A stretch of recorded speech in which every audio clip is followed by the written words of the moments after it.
cita o Salmo de Davi para fundamentar a pregação dele lá em Atos capítulo 2, versículo 29 e 31.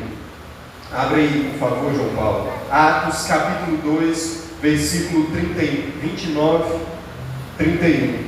Olha o que Pedro diz, para dar mais uma razão da ressurreição.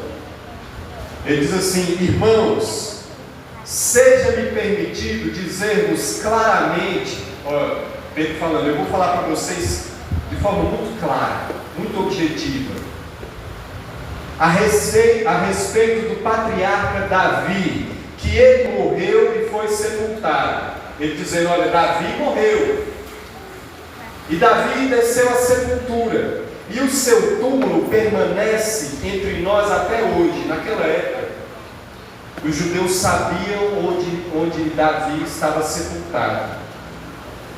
Aí no versículo 30, ele diz assim: sendo, pois, profeta, e sabendo que Deus lhe havia jurado que um dos seus descendentes se assentaria no seu trono, prevendo isso, Davi estava prevendo, Pedro ensinando na pregação, sua pregação, para mais de 5.000 pessoas, as pessoas escutando isso. Pedro dizendo: olha, Davi é quem vocês creem, ele, um profeta também, no salmo dele, ele previu isso, referindo-se à ressurreição de Cristo, que nem foi deixado na morte, nem o seu corpo experimentou a corrupção. O corpo de Jesus não experimentou, como eu disse, a podridão, ficou intacto, morto, mas ali no sepulcro intacto. Mas não foi só Pedro que cita o salmista Davi, o apóstolo Paulo também cita o Salmo 16, lá em Atos capítulo 13, versículo 34 ao 38. Eu vou ler para a gente ganhar tempo. Olha o que Paulo fala, Atos 13, 34 ao 38. Ele diz assim: e que Deus o ressuscitou dentre os mortos, para que jamais voltasse à corrupção. Olha aqui ele falando de corrupção. Desta maneira disse: e cumprirei a vosso favor as santas e fiéis promessas feitas a Davi. Por isso também diz em outro salmo: não permitirás, agora ele está falando do Salmo 16, que o teu santo veja corrupção, porque na verdade, tendo Davi servido a sua própria geração, conforme o desígnio de Deus, adormeceu, foi para junto de seus pais e viu corrupção.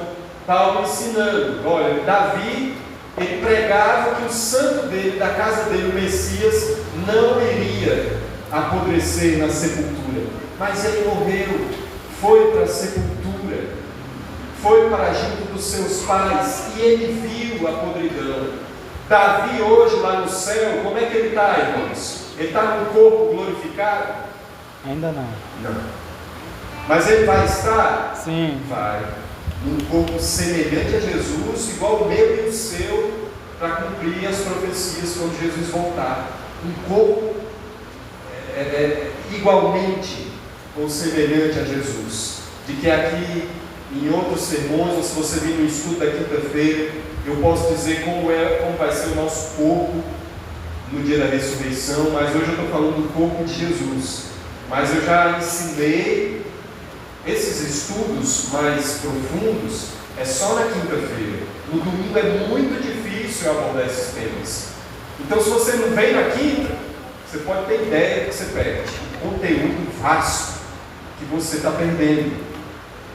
Aí ele diz assim, no 38: tomai, pois, irmãos, conhecimento de que se vos anuncia remissão de pecados por intermédio deste, de que há perdão de pecados por causa daquele que não conheceu a morte, a corrupção do corpo. Queridos, a ressurreição de Jesus, aprenda isso, e de que é um argumento que você tem para responder, como eu falei no início, a quem não acredita. É o atestado de autenticação da veracidade, da divindade de Cristo. primeiro momento para os discípulos. O que atestava Jesus voltar dos mortos para ele? O que caiu no entendimento?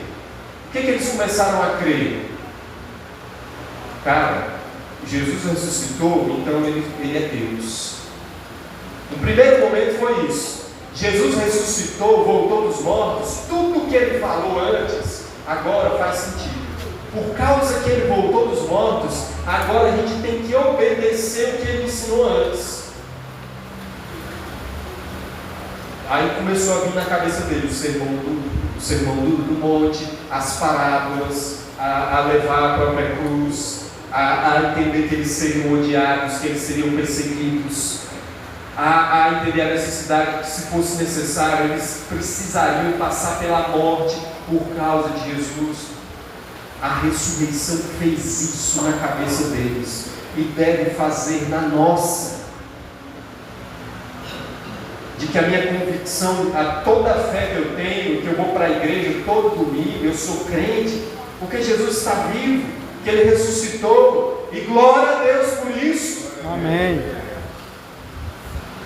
E em relação ao corpo de Jesus, ele faz uma comparação com o templo, né? Lá em João, capítulo 2, versículo 19 ao 22, Jesus ele compara o seu corpo ao templo lá de Israel. Ele diz assim, João capítulo 2, versículo 19, diz assim: Jesus lhes respondeu: destruí este santuário e em 3 dias o reconstruirei. Replicaram-lhe os judeus: em 46 anos foi edificado esse santuário, e tu em 3 dias o levantarás?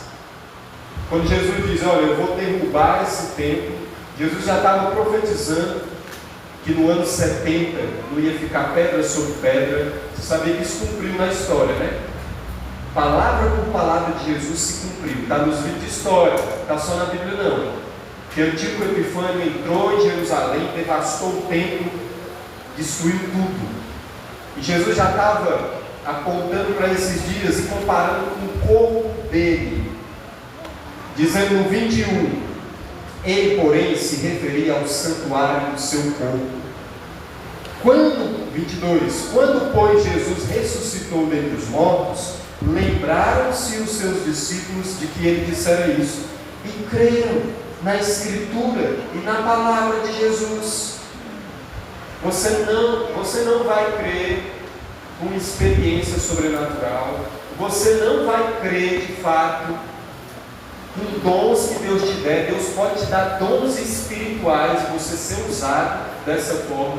Isso não faz de você um cristão. Você sabia disso? De que pessoas que têm dons espirituais, isso não quer dizer que elas são crentes, de que elas podem se desviar, sair da igreja, negar a fé, voltar a comer do próprio vômito. Mas a evidência de que você é um cristão é de que a